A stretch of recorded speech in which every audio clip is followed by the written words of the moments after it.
Noi siamo gli ultimi del mondo, ma questo mondo non ci avrà. Noi lo distruggeremo a fondo, spezzeremo la società. Nelle fabbriche il capitale come macchine ci usò, nelle sue scuole la morale di chi comanda ci insegnò. Questo pugno che sale, questo canto che va, è l'Internazionale.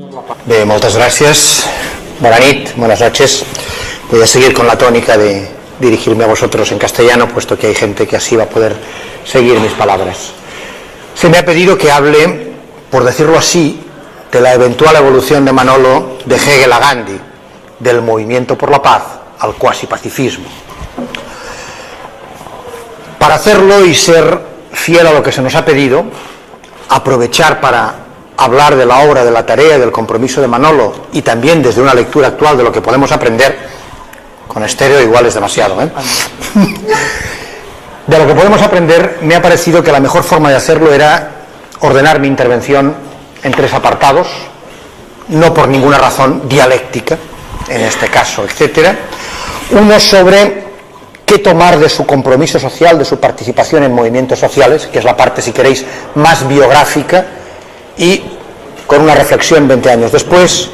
Una parte para los que conocen menos el pensamiento de Manolo en esos temas, su relación e interés por los temas del movimiento por la paz, el origen, sus tipos de escritos y lo que considero su aportación más importante, pero al mismo tiempo más invertebrada, su reflexión cuasi final en la vida sobre la violencia o no como elemento instrumental y la relación que eso tiene con el movimiento por la paz y con el gandhismo. Y por último, una breve reflexión sobre qué retomar 20 años después de un proceso hecho en estos últimos meses, ya de hecho en el verano, de releer gran parte de la polémica de los años 80, para otra cosa que no viene a cuento, que es un intento de aplicar los ejes de Gerald Holton de la física a la historia del movimiento por la paz y de la teoría vinculada a la paz en la que estoy metido, después de rever incluso toda la polémica de Thompson y otras cosas, aunque os lo voy a ahorrar en esta sesión.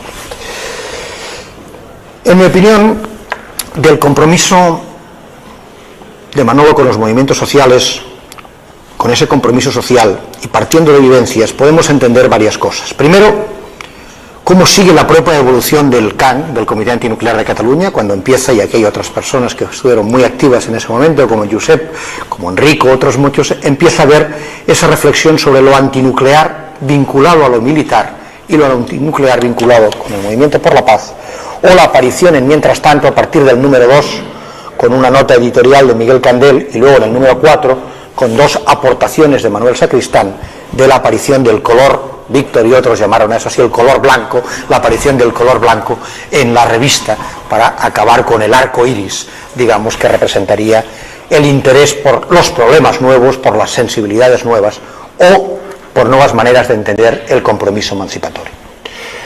Creo que eso vale la pena entenderlo con una metáfora que a mí me gusta utilizar para hablar de los movimientos sociales, al menos de los que conozco relativamente bien por dentro.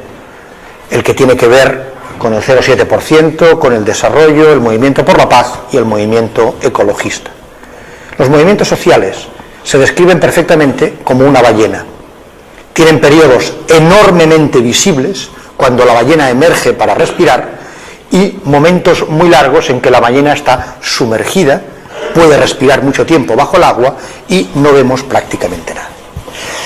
¿Qué rescato, por tanto, desde esa perspectiva de lo que yo puedo recordar de la presencia de los escritos de Manolo en momentos de ballena emergida y de ballena sumergida?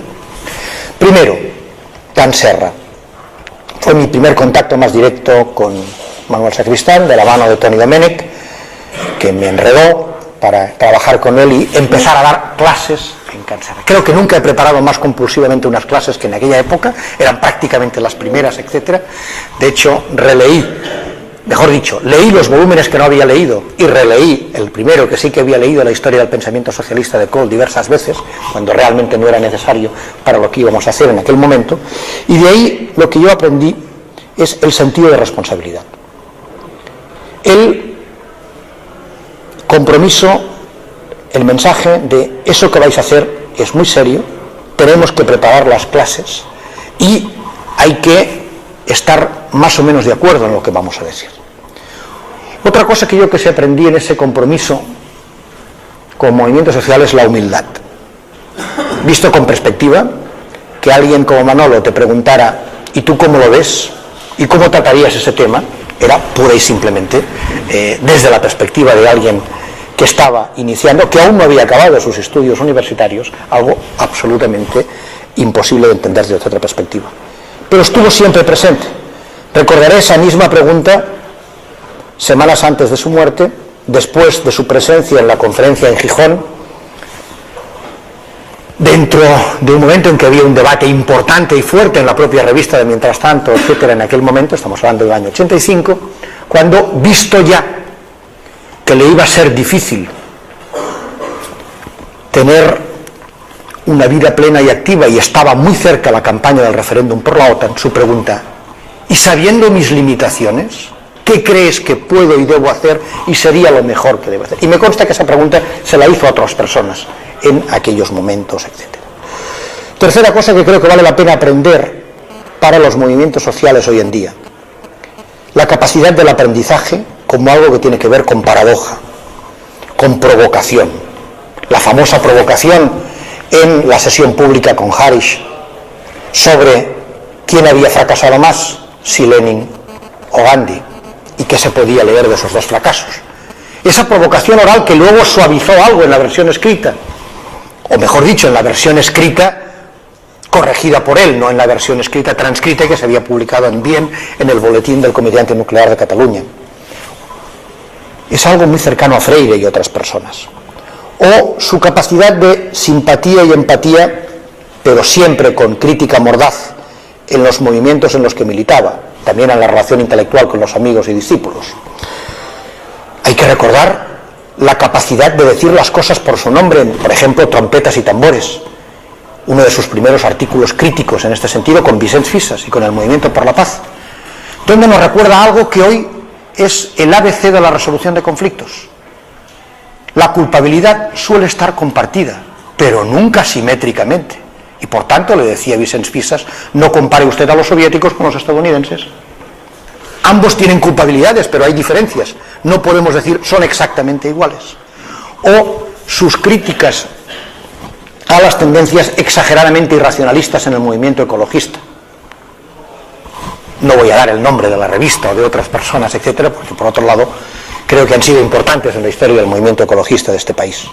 O por qué no, en los célebres e interrumpidos seminarios de los sábados en esta facultad, en algunos casos, cuando utilizaba la paradoja ante también un buen amigo que, recuerdo ese sábado, después del terrible hecho de que finalmente no se iba a construir Lemóniz, pero no se iba a construir porque se había matado a una persona, al ingeniero Ryan, etc.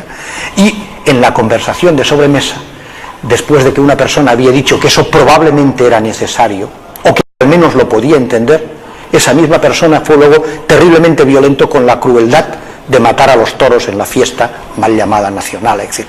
Y su capacidad de llamar la atención y decir, hombre, aquí hay algo que no cuadra, no se puede decir una cosa y luego la otra. Su interés, por tanto, por plantear o vivir algunos elementos de la teoría. En mi opinión, esos elementos de Manolo, y con eso acabaré mi primera parte de mi intervención, no son ajenos a su concepción del papel de la teoría, del pensamiento, a su forma de solucionar, y ya se ha hablado en otros momentos de eso estos días, la falacia naturalista y la relación, por tanto, con ese tipo de cuestiones, o, en concreto, la gran diferencia epistemológica que tiene con una persona que ha influido mucho en el movimiento por la paz, como Johan Galtung, con el que tuve también ocasión de pelearme sobre esos temas.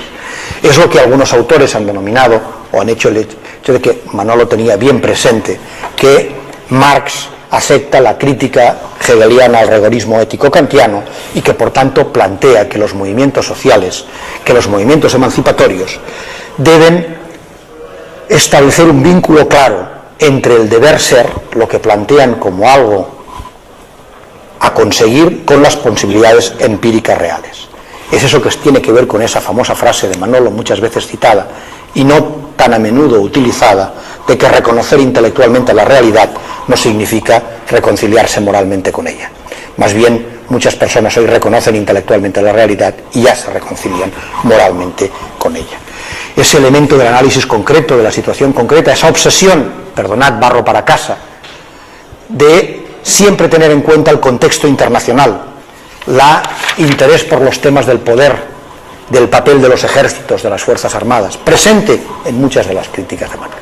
Hasta ahí la primera parte de mi intervención.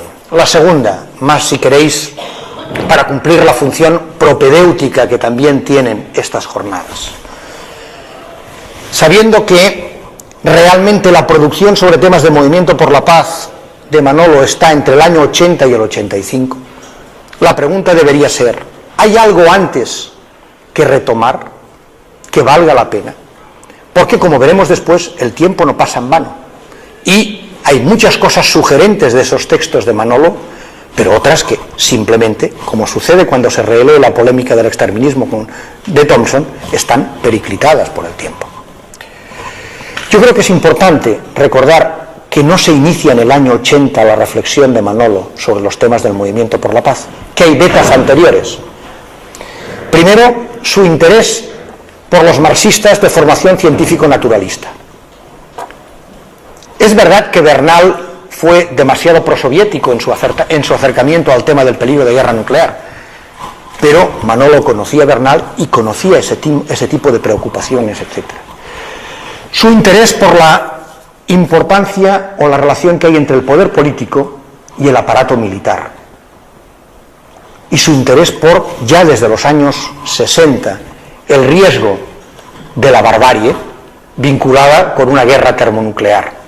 En alguna ocasión ya ha llamado la atención sobre el paso de la entrevista famosa en Cuadernos para el Diálogo después de la invasión de Praga, donde recuerda que la alternativa no es la que le plantean los entrevistadores, sino que hay otra opción que no contemplan, que es la barbarie después de una guerra termonuclear. Y eso lo está diciendo en el 68. O su crítica, que varias veces ya y con mucho acierto Paco Fernández Buey ha llamado a colación, al programa del SUB del año 72, a un borrador de programa, donde les acusa de ser absolutamente miopes a los redactores a las nuevas formas de colonialismo, y pensar que estamos hablando del 72, es decir, justamente un año después del abandono unilateral del sistema de Bretton Woods por parte de Estados Unidos, o la importancia de la temática ecológica o el militarismo como factor motriz del sistema económico, toda la reflexión y los trabajos de Mellman y de otros sobre el complejo militar industrial. Por tanto, ya en los 60 y en los 70, esos temas, cuando va a aparecer la reflexión global, están presentes. La segunda cosa que creo que vale la pena decir es que si uno quiere sistematizar las aportaciones de Manolo a temas sobre el movimiento por la paz, prácticamente aparecen 4 conjuntos de documentos. Primero, textos dedicados a sensibilizar y explicar el peligro de guerra nuclear. Vistos con perspectiva, parece sorprendente lo que llegamos a saber de armamento nuclear y la capacidad para discutir en algunos momentos, etcétera, con respecto a los demás. Recuerdo, digamos, discusiones apasionantes a ese respecto, y recuerdo, por ejemplo, la confesión de un general español que en aquel momento, como responsable de temas de escuela militar o de temas de formación estratégica, decía: tienen que saber ustedes tanto como estos pacifistas, etc. Me refiero a López Sepúlveda, que todavía se dignaba a aparecer en algunos debates y que escribía habitualmente en esos temas en La Vanguardia. El segundo tipo de documentos son efectivamente esos que planteaba de su simpatía crítica con el movimiento. Intervenciones que polemizan con aspectos o posiciones del movimiento por la paz o el antimilitarismo. esa réplica a Vicens Fisas que comentaba antes u otros. El tercer tipo de textos son los escritos más publicísticos para socavar las argumentaciones favorables a la permanencia de España en la OTAN. Hay muchos ejemplos y algunos bien importantes, y sobre todo uno frecuentemente citado sobre la OTAN hacia adentro y los impactos que eso tenía, publicado en el corto periodo de tiempo en que vivió el diario Liberación.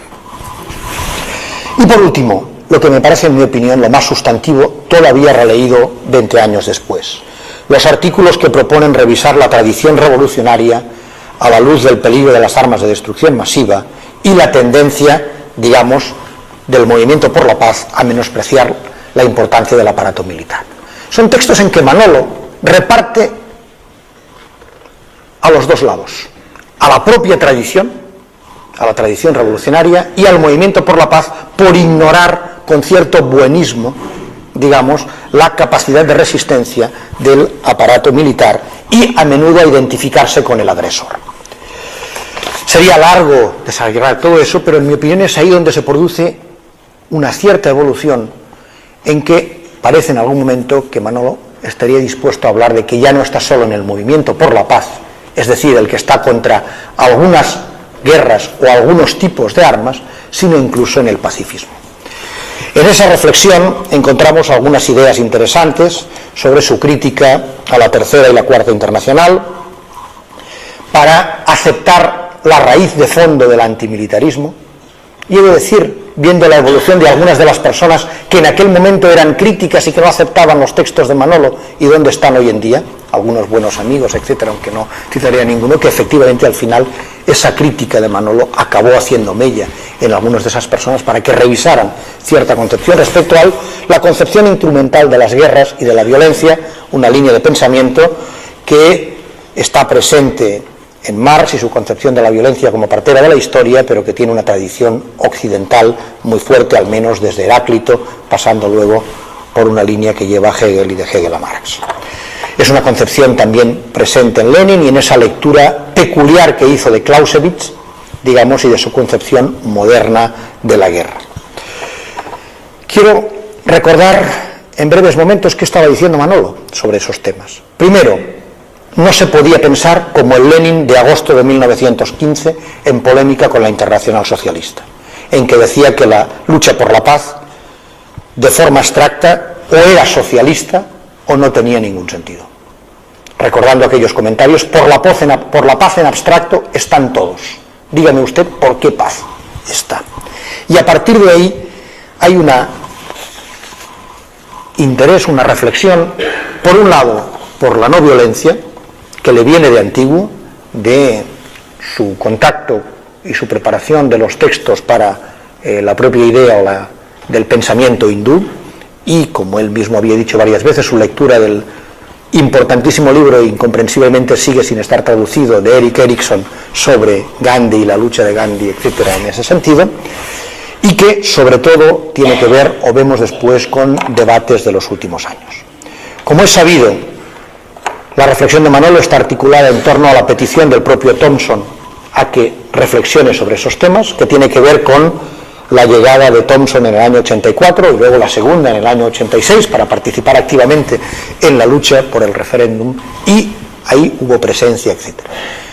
Quisiera decir que algún día, cuando se haga con distancia, y desde luego difícilmente lo podremos hacer, seguro que no lo podré hacer yo ni muchos de los implicados que están en esta sala, etcétera, de lo que fue el movimiento por la paz en los años 80 y el movimiento en contra de la OTAN, habrá que hacer, como decían algunas personas presentes aquí, la importancia, o recordar que seguro que sabían los movimientos, o mejor dicho, los servicios de inteligencia en aquel momento, de los que estaban vinculados a la revista Mientras Tanto y otras cosas, o los mismos comentarios del propio Thompson cuando recorría en la pancarta inicial la manifestación del febrero de 1986, escasamente 10-12 días antes de ese momento. Por tanto, hay una reflexión recurrente, paradójica, no bien resuelta, con cambios importantes en la reflexión de Manolo sobre la capacidad o no instrumental de la violencia. Uno puede poner el acento en los textos vinculados a los últimos años, publicados en Mientras Tanto, luego en la revista del IND, uno de ellos, ya prácticamente como texto póstumo, y la reflexión, por ejemplo, que encontramos en la pequeña antología de Ulrike Meinhof, en un trozo que no me resisto a citar. Dice, el paso, citando en la introducción de la antología Ulrike Meinhof, el paso siguiente de la entrevista de enero del 75 será todo lo inquietante que se quiera, pero no resulta evidente que sea un error. Y concluye una larga cita de la entrevista atribuida a Meinhof con estas palabras de Ulrike: Manolo, a la vista del potencial de violencia del imperialismo, no hay política revolucionaria sin solución de la cuestión de la violencia en cada fase de la organización revolucionaria. Ese debate está ahí especialmente presente y es el debate que luego le va a llevar a el acercamiento a algunos temas como gandhismo o a la reflexión también bien importante de que la característica del pacifismo del movimiento por la paz de esa época no era el no querer morir, como estúpidamente un personaje que se ha especializado todavía más en eso, Miguel Portaperales, sigue diciendo, incluso en los libros que sigue, sino en no querer matar, que es una reflexión que él utilizó diversas veces. Para acabar, de todo eso, ¿qué se puede retomar sabiendo, insisto, que es un pensamiento en algunos casos muy contextualizado, efímero? Sabiendo, por ejemplo, que la percepción del peligro de guerra nuclear es bien diferente ahora de la que podíamos tener antes. Sabiendo, además, que la naturaleza de los conflictos armados en el mundo se ha cambiado radicalmente. Son básicamente de naturaleza política e interna. No existen prácticamente ya guerras interestatales. A lo sumo, 1, 2 al año de las 30 o 35 ocurrencias que como promedio hay de conflictos armados en los últimos 15 años. Sabiendo eso, yo creo que podemos retener al menos del legado de Manolo 4 ideas que me van a llevar a una conclusión final. Primero, lo más importante de su aportación y de ese trabajo en el momento es la reivindicación del voluntarismo. Creo que alguna de las cosas que le interesaba, que nos interesaba de los movimientos sociales, era ese papel del voluntarismo en el movimiento emancipatorio, revolucionario, que debía aumentarse. De ahí, en buena medida, más que del tema de la violencia, el interés por Gandhi o por los textos, segunda idea, claves de desobediencia civil, de Etienne de la Boétie, el discurso de la servidumbre voluntaria y otros por ese estilo. Es decir, la idea básica de que, como él dijo varias veces, lo mejor es no fiarse e intentar alterar el proceso con la voluntad del movimiento. Eso debería tenerse siempre presente e incluso debería ser algo que tuviéramos presente a la hora de analizar desde la etapa adulta en que vamos perdiendo ciertas efervescencias en los movimientos y en la capacidad revolucionaria de los mismos, el papel de los movimientos simplemente como ejemplificador, como elemento de movimiento más allá del propio ideario. Esas dos ideas, en mi opinión, son especialmente importantes. Una tercera, la importancia, no en mi opinión suficientemente destacada, con que siempre en la reflexión política y el compromiso social Manolo se planteó el tema radicalmente y yendo a la raíz del poder. Lo ha dicho, lo dijo en diferentes ocasiones, pero es clave en cuanto a los movimientos sociales. La importancia de que el tema del poder sigue siendo un tema central para toda tentativa revolucionaria o emancipatoria. Y no ha habido suficiente reflexión con respecto a eso. Recuérdese, si se quiere, por ejemplo, su prólogo a la vía checoslovaca al socialismo de Luček, cuando habla de aparato es poder político y que todo poder político es un mal, incluso en las fases que resulte más necesario, es el ABC de la conciencia comunista. Releído eso hoy en día y releído por algunos de los que practican ahora el poder, no estaría nada mal como reflexión respecto a eso, etc. Y por último, la necesidad de conceptualizar de nuevo lo político. Eso tiene que ver con otro de los colores de Mientras Tanto y con uno de los elementos, en mi opinión, y lo digo autocríticamente, puesto que he tenido que ver con ello, no suficientemente tratado en esos 3 días, que es el elemento de lo personal es político, del elemento feminista, aunque sé que esta mañana ha salido ya en algunos momentos, etcétera, y, por otro lado, la importancia que tiene el hecho de que como decía Manolo, si se quiere evitar que la noria de la historia siga girando, que la opresión, que la explotación sigan tomando nuevas formas, es necesario conjugar dos cosas: voluntad e instrumentos. Creo que lo mejor que podemos aprender de Manolo en cuanto al tema del movimiento por la paz es eso, la radicalidad en la búsqueda de nuevos instrumentos, y la verdad es que hace tiempo que no se crean de demasiado nuevos y que pasan por ese camino de desobediencia, y lo otro, la importancia de la voluntad. Por eso, provocativamente, para concluir, me parece que en ese punto, y seguramente no en otros más, aparte de la erudición, valdría la pena recordar lo que pueda servir para esa tradición, una frase de alguien muy alejado a Manolo en cuanto a tradición, a Isaiah Berlin, en El fuste torcido de la humanidad, aquella frase que está ahí como voluntad, de diciendo que no podemos hacer más que lo que podemos hacer, pero eso hay que hacerlo inevitablemente. Gracias.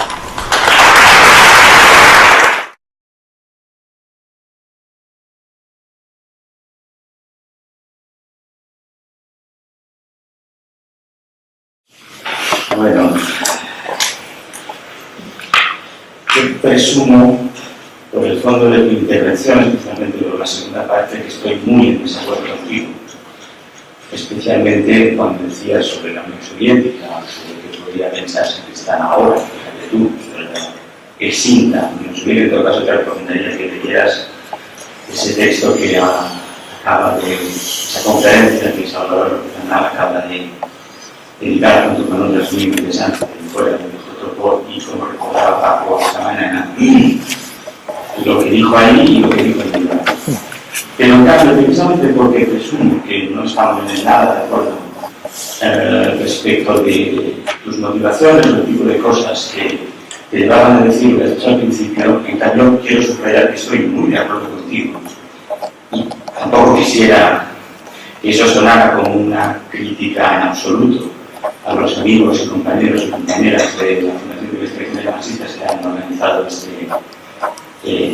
esta conmemoración, este homenaje, sino simplemente tomar notas de un dato de la situación, en el sentido de que efectivamente ya basta, y ahí estoy de acuerdo contigo, ya basta, en parte lo he apuntado en mi intervención, de simplemente recordar en añoranzas varias a cada cual a su huella personal de nuestro Manolo.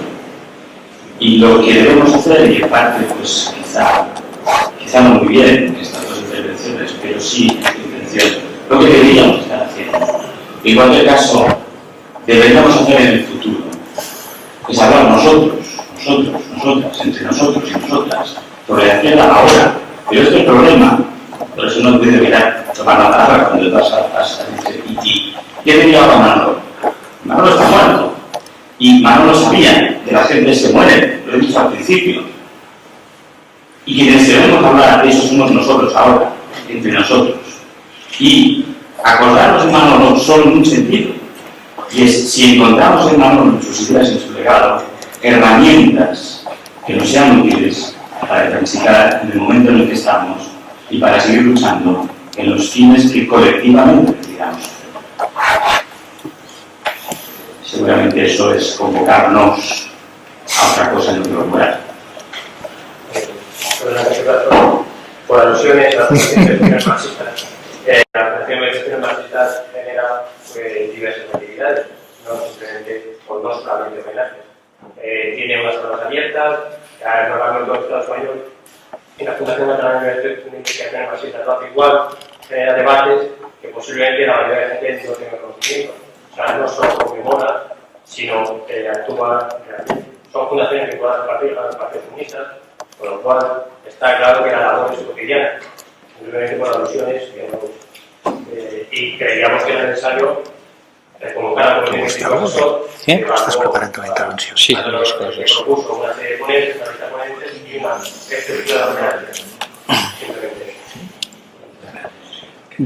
También por de alguna manera ha intervenido con una alusión prácticamente directa, y también de las dos intervenciones. La primera, Sacristán criticaría a la izquierda, Oitan que sí que lo criticaría, pero Sacristán tenía una virtud extraordinaria, criticaba, sabía hilar profundamente fino, proponía, veía los aspectos verdaderamente flojos, críticos y tal, y tenía esta capacidad para hacer este salto tremendo de la gestión cotidiana, de la práctica de lucha de resistencia, a llegar hasta el programa, hasta un horizonte que nunca lo desvirtuaba. El déficit actual tremendo de las organizaciones, yo lo interpreto más fruto de la propia debilidad de los movimientos y de la atomización que de la mala voluntad intrínseca, que también de todo hay en la viña del Señor, esto lo dice un ateo, pero por lo tanto este sería, por lo tanto, y tanto que sí, y algunos de ellos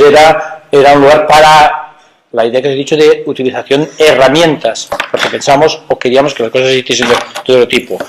Mi intervención de comparar Espriu y Raimon, que además hay que recordar que Manolo Sacristán hizo el prólogo de poemas y cançons de Raimon, extraordinario y de plena vigencia, era claramente provocativo. En algún caso, a ver, estamos hablando de un poeta que siempre es mucho más dulce, pero un poeta nacionalista que habla de Cataluña y tal, que ahora hace 18 o 19 años que se murió y que ha pasado prácticamente al olvido. Por alguien que estudie literatura, pero los más media desaparece. O la misma queja de Raimon, hace pocos días ha habido unos programas de cançó catalana, y fijaros cómo terminaban al Quico, Raimon, Ovidiano está, que también era una de las personas que había participado, terminaban diciendo: esperábamos mucho de los políticos, pero mira, no todo lo explica que la clase política haya sido unos traidores, que la izquierda. Esto es lo que nos explica, y esta es la diferencia que había. No, así como no todo lo explica que el cambio climático explica todos los problemas ambientales. Estos son falsas explicaciones de todo, y esto es una simplificación. Y este es el aspecto que quería intervenir, de que precisamente lo que no ha sido rellenado en la izquierda, aunque Manuel no estuviese presente dentro de los debates, estaba presente indirectamente y influía muchísimo. En este momento, la verdad es que la debilidad pues nos ha traído que seamos mucho menos organizados, mucho más atomizados, y que discutamos cosas casi del día a día. Y también he dicho lo de la reflexión ecologista de la izquierda, no es mi opinión, a lo mejor, y he leído que alguien lo cree, no es fruto de la reflexión de Manolo Sacristán, la reflexión radical se ha introducido, sino que es fruto más o menos de la supervivencia política o la desaparición.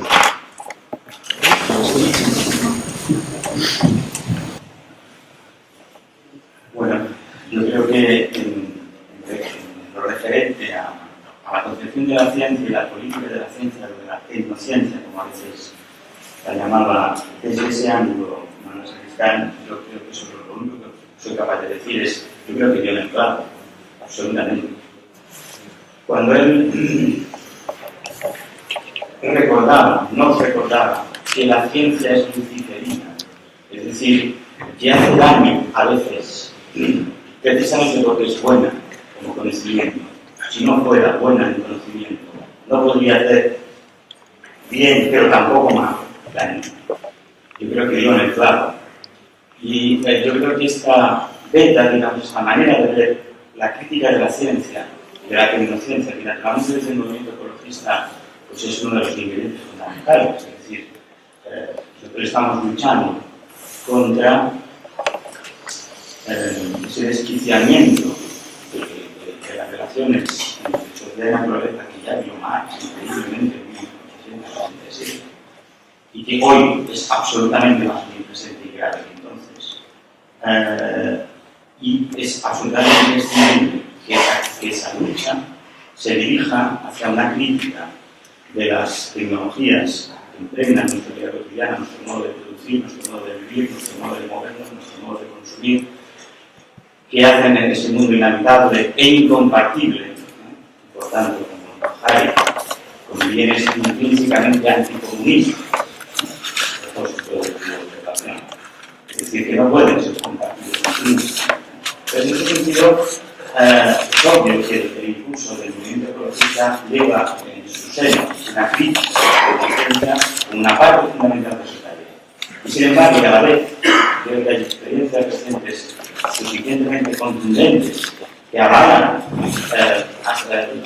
la certeza, el acierto de Manuel Sacristán, lo que les enseñó Manuel Sacristán en este punto, es que a la vez la ciencia autocrítica, es un componente fundamental por lo del movimiento ecologista, porque es lo que nos permite razonar, argumentar, esa crítica, formular. Y en ese sentido, lo que estaba esta mañana, que muy bien,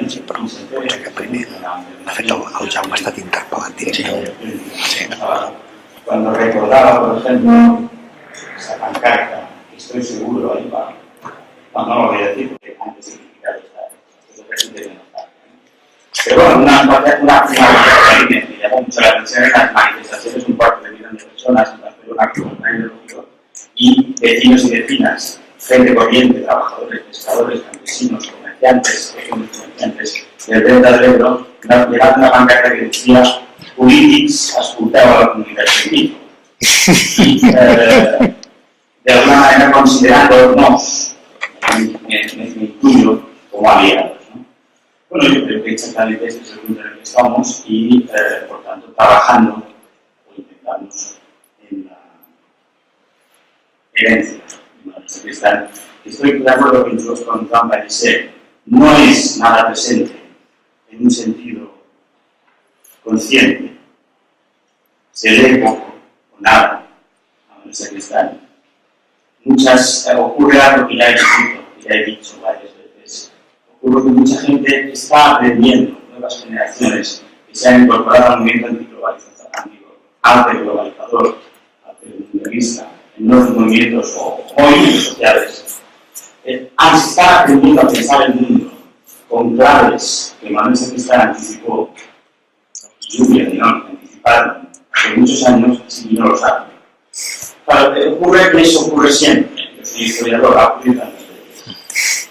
Sin embargo, para que no siga ocurriendo, o por lo menos para que eso se haga más consciente y la tradición de la que venimos, en la que estamos, de transformación, de lucha contra el mundo y estas injusticias, sea un poco mejor, es para eso, para lo que he propuesto, que trabajemos todos y todas en elaborar genealogías comunes, que nos permitan identificar referentes y mejorar nuestro modo de luchar.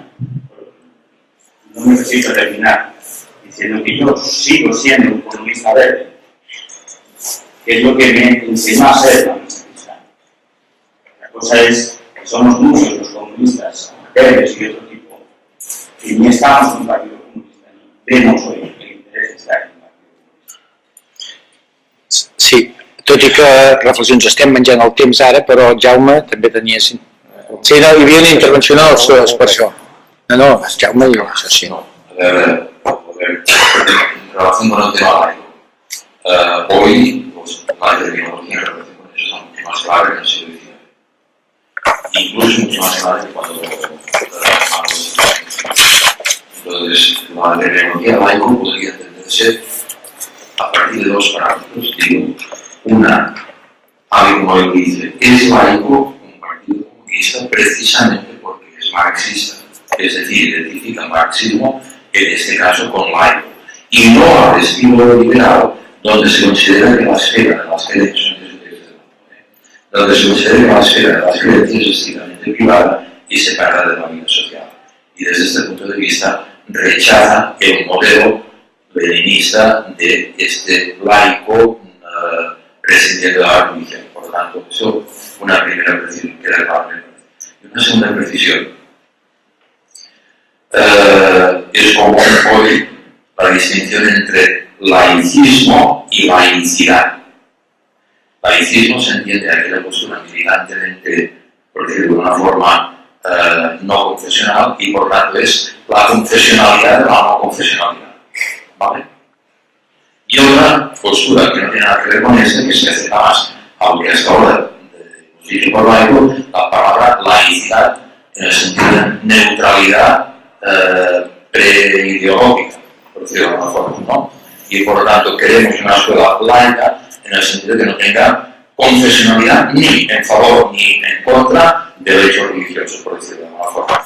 En cambio, el modelo francés que prohíbe determinado tipo de manifestaciones es más próximo a un modelo de la República Francesa, de laicismo de la Revolución Francesa, que no es nuestro modelo español, no porque lo defina el gobierno, sino, digamos, por el consentimiento popular de la gente, que es más en términos de temas de laicidad que de laicismo, ¿vale?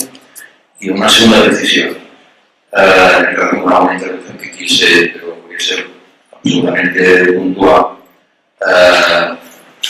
me ha parecido, por decirlo de alguna forma, y termino ahora en esta, me han parecido estas jornadas de un altísimo nivel ideológico, pero también de un altísimo nivel político y concreto.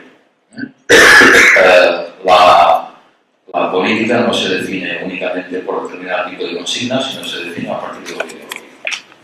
Y cuando a partir del modelo sacristán, que aquí no se ha comentado, pero por ejemplo se puede haber comentado, la reacción frente al caso Claudín, está definiendo exactamente la postura que Manolo Sacristán tendría en el debate acerca de la izquierda de este momento. Y Manolo Sacristán en aquel momento no solo perdió armas y bagajes, sino que perdió muchas más cosas, ¿no? Quedó prácticamente a poco tiempo, junto con Julia, no digamos expulsado, pero con una enorme dignidad en la base sin querer plantear la guerra. Pero es una lucha en contra del tacticismo, en contra del inmediatismo, en contra del pragmatismo, en contra del inmediatismo político, de cosas más de lugar con la vacancia, etc.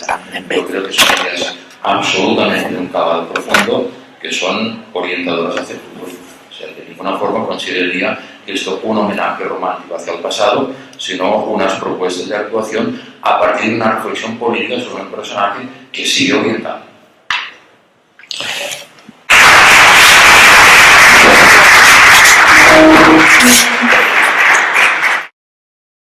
Noi siamo gli ultimi del mondo, ma questo mondo non ci avrà. Noi lo distruggeremo a fondo, spezzeremo la società, nelle fabbriche il capitale come macchine ci usò, nelle sue scuole la morale di chi comanda ci insegnò.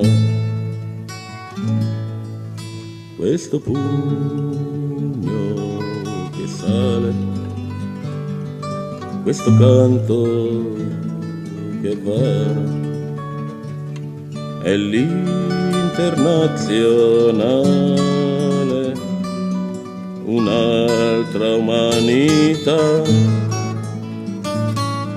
Questa lotta che è uguale, l'uomo all'uomo farà, è l'internazionale, fu vinta e vincerà. Franco Fortini, 1968, 1971, 1990, e questa è l'ultima versione, 1994.